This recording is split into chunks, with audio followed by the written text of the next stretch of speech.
razumeš, ne, naše življenje je kar naprej prepleteno z naravo. Po eni strani jemljemo, da bi ustvarjali nove materialne dobrine in to včasih še prehiter in preveč, ne?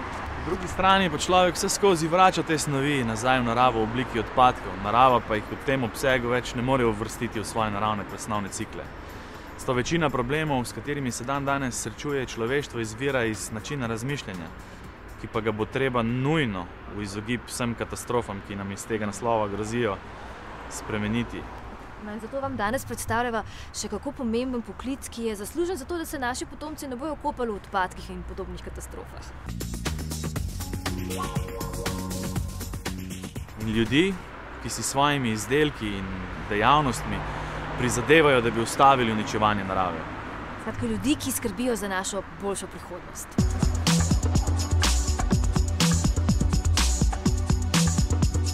Danes vam bova predstavila zelo zanimiv poklic komunalnega inženirja. Delam.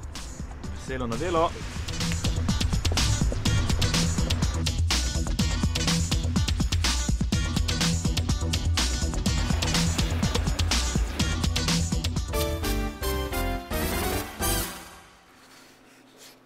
Načrt gospodarjenja z odpadki v gospodarskih družbah. S tole vašo diplomo se je pravzaprav začela, ne, zgodba o koših za ločevanje odpadkov. Res je.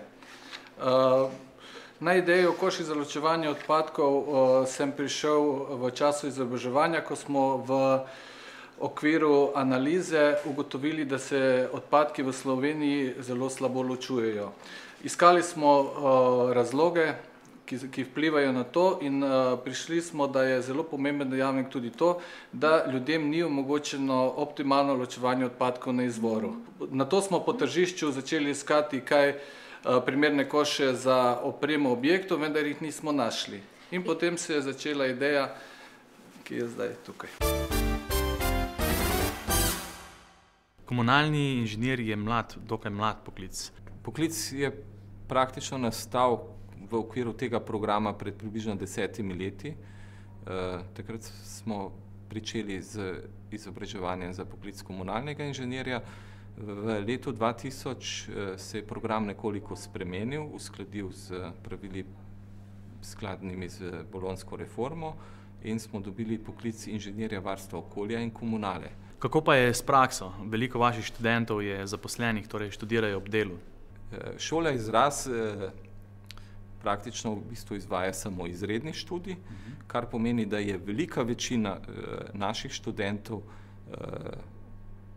pravzaprav študentov ob delu in iz dela in izhajajo iz organizacij, kjer so zaposleni. Pri nas pa pridobijo tista znanja, ki jih za svoje delo morda potrebujejo.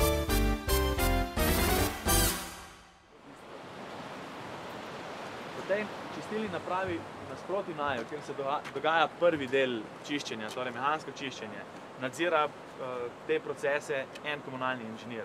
Tako je. Ta stavba ena se pri nas imenuje mehanska stopnja čiščenja. Tukaj so inženirji strojni, elektro in pa tudi komunalni inženir. In on je zadolžen za to, da ta linija mehanska, se pravi mehansko čiščenje vode, poteka tako, kot je to potrebno, se pravi, da se očistijo mehanski delci od največjega do najmanjšega, se pravi na koncu do finega peska in pa maščobe. Če ste tudi vi ljubitelj narave in si jo želite ohraniti takšno, kot je, In poskrbeti zase in za svoje potomce. imeti dobro in iskano službo, No, potem je komunalni inženir vsekakor poklic za vas.